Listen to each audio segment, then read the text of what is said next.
ഈ ഒരു ഐറ്റം ഉണ്ടെങ്കിൽ നിങ്ങളുടെ മുടിയുടെ കാര്യത്തിൽ ഇനി പേടിക്കേ വേണ്ട. മുടി നല്ല സ്ട്രോങ് ആൻഡ് സിൽക്കി ആയിട്ട് വളരാനല്ലേ ഇത് മാത്രം മതി കേട്ടോ. മുടി കൊഴിച്ചിലൊക്കെ കുറഞ്ഞിട്ട് നല്ല ഹെൽത്തി ആയിട്ടുള്ള മുടി ഉണ്ടാവാനും ഇത് ഹെൽപ്പ് ചെയ്യും. എൻ്റെ മുടി കഴിഞ്ഞ കുറേ നാളുകളായിട്ട് നന്നായി കൊഴിഞ്ഞ് സ്കാൽപ്പൊക്കെ ഇതേപോലെ വിസിബിൾ ആവുന്ന അവസ്ഥയായിട്ടുണ്ടായിരുന്നു. അതിൽ നിന്ന് പതിയെ പതിയെ ഇതേ ഇങ്ങനെ റിക്കവർ ആക്കി ഞാൻ എടുത്തത് കേട്ടോ. ഇതുണ്ടല്ലോ ഡെയിലി യൂസ് ചെയ്താൽ മാത്രമേ ഈ ഒരു റിസൾട്ട് കിട്ടുള്ളൂ. അതുമാത്രമല്ല ഒറ്റയടിക്ക് ഈ ഒരു റിസൾട്ട് കിട്ടത്തുമില്ല. കുറേ ആളുകളുടെ ഒരു പ്രോസസ്സാണ് കേട്ടോ ഇത്. അപ്പോൾ ഇത് എങ്ങനെയാണ് ഉണ്ടാക്കുന്നത്, ഇതെങ്ങനെയാണ് യൂസ് ചെയ്യേണ്ടത് എന്നൊക്കെ പറഞ്ഞുതരാം. അപ്പോൾ അതിന് വേണ്ടിയിട്ട് നമുക്ക് ആദ്യം നെല്ലിക്കയാണ് വേണ്ടത്. ഇതിപ്പോൾ ഞാനൊരു 12 നെല്ലിക്കയോളം എടുത്തിട്ടുണ്ടോ. ഒരു മാസത്തെ കണക്കാണ് കേട്ടോ ഞാൻ കാണിക്കുന്നത്. ഒരു മാസം നമുക്കിത് ഉണ്ടാക്കി ഫ്രീസറിൽ സൂക്ഷിക്കാം. അപ്പോൾ നെല്ലിക്ക നന്നായി കഴുകി വൃത്തിയാക്കി എടുത്തിട്ടുണ്ട്. ഇനിയില്ലേ ഇത് ചെറിയ ചെറിയ പീസാക്കി കട്ട് ചെയ്തെടുക്കാം കേട്ടോ. നെല്ലിക്ക ഇതേപോലെ കട്ട് ചെയ്തിട്ട് നമുക്കൊരു മിക്സഡ് ജാറിലിട്ട് അരച്ചെടുക്കുകയാണ് ചെയ്യുന്നത്. ഇതില്ലേ നമുക്ക് ഡയറക്റ്റായിട്ട് എല്ലാ ദിവസവും ഇങ്ങനെ ഉണ്ടാക്കി കുടിക്കണമെങ്കിൽ അങ്ങനെ കുടിക്കാം.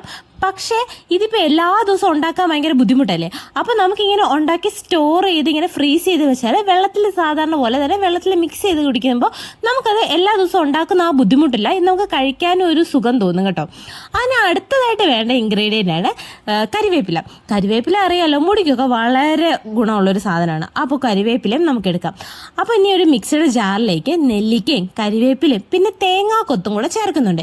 ഈ മൂന്നേ ഇൻഗ്രീഡിയൻറ്റ് മാത്രമേ നമ്മൾ ഈ ഒരു ഐറ്റത്തിൽ ചേർക്കുന്നുള്ളൂ കേട്ടോ.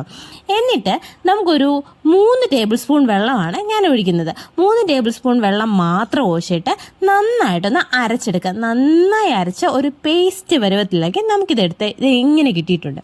ഇനി നമുക്കിതൊന്ന് അരിച്ചെടുക്കണം. റീസെൻ്റായിട്ട് ഞാൻ പോസ്റ്റ് ചെയ്തൊരു വീഡിയോയിൽ ഗ്ലൂട്ടതൈറോൺ വീഡിയോയിൽ അതിൻ്റെ എന്താ പറയുക അത് അരിച്ചെടുക്കുന്നില്ലായിരുന്നു നമ്മൾ. പക്ഷേ ഇതിൽ നമ്മൾ അരിച്ചെടുക്കണം. അല്ലെങ്കിൽ ഇത് നമുക്ക് കഴിക്കാൻ ഭയങ്കര ബുദ്ധിമുട്ടായിരിക്കും കേട്ടോ. ഇതിലൊരു ഈ കരിവേപ്പിലയുടെ ഒക്കെ ടേസ്റ്റ് വരുമ്പോഴേക്കും നമുക്ക് കഴിക്കാനൊരു ബുദ്ധിമുട്ടുണ്ടാവും. പക്ഷേ ഇത് നന്നായി അരിച്ചെടുത്തിട്ട് നമുക്ക് കഴിക്കുവാണെങ്കിൽ അത്ര ബുദ്ധിമുട്ടുണ്ടാവത്തില്ല കേട്ടോ. ഇനി ഇത് നന്നായിട്ട് അരിച്ചെടുത്തിട്ട് നമുക്കൊരു ഐസ് ട്രേ വേണം. ഇതുപോലൊരു ഐസ് ട്രേയിലേക്ക് നമുക്കിത് ഒഴിച്ചു കൊടുക്കാം. ഒഴിച്ചു കൊടുത്ത ശേഷം നമുക്കിതൊരു ഓവർനൈറ്റ് വെച്ചാൽ ഫ്രീസായി കിട്ടും. അല്ലെങ്കിൽ ഒരു 5-6 മണിക്കൂറിനുള്ളിൽ നന്നായിട്ട് നമുക്കിത് ഫ്രീസായി കിട്ടും. ഫ്രീസായ ശേഷം നമുക്കിത് ഇതേപോലെ എടുത്തിട്ട് നമുക്കിത് യൂസ് ചെയ്യാവുന്നതാണ്. പിന്നെ ഇത് എല്ലാ ദിവസവും ഉണ്ടാക്കി വെക്കുവാണെങ്കിൽ ഈ ഒരു മാസത്തേക്കുള്ള കണക്കാണ് ഞാനിത് പറയുന്നത്. എല്ലാ ദിവസവും ഉണ്ടാക്കുന്നവർക്ക് ഒരു നെല്ലിക്ക വീതം എടുത്താലും മതി കേട്ടോ. അപ്പം നമുക്കിത് ഇതേപോലെ കിട്ടിയിട്ടുണ്ട് ക്യൂബ്സ് ആയിട്ട്. ഇനി നമുക്ക് ഒരു ഗ്ലാസ്സിലേക്ക് നമുക്കൊരു 2 ക്യൂബ് ഞാൻ ഇട്ട് കൊടുക്കുന്നുണ്ട് കേട്ടോ.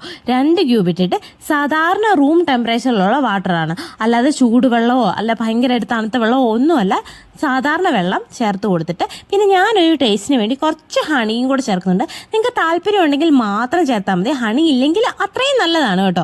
പക്ഷേ എനിക്കൊരു ടേസ്റ്റിന് വേണ്ടിയിട്ടാണ് ഞാൻ ഹണിയും കൂടെ ചേർക്കുന്നത്. ഹണിയും കൂടെ ചേർത്ത് നന്നായി മിക്സ് ചെയ്ത് കൊടുക്കുക. നന്നായി മിക്സ് ചെയ്തിട്ട് നമുക്ക് കുടിക്കാം കേട്ടോ. ഇത്രയേ ഉള്ളൂ സംഭവം. വേറെ 3 ഇൻഗ്രീഡിയൻറ്റ് മാത്രമാണ് നമ്മുടെ വീട്ടിലൊക്കെ ഈസിലി അവൈലബിൾ ആയിട്ടുള്ള ഇൻഗ്രീഡിയൻസ് മാത്രം കൊണ്ടാണ് കേട്ടോ നമ്മൾ ഈ സംഭവം ഉണ്ടാക്കിയേക്കുന്നത്. ഭയങ്കര സിമ്പിളുമാണ്, നല്ല ടേസ്റ്റിയുമാണ്.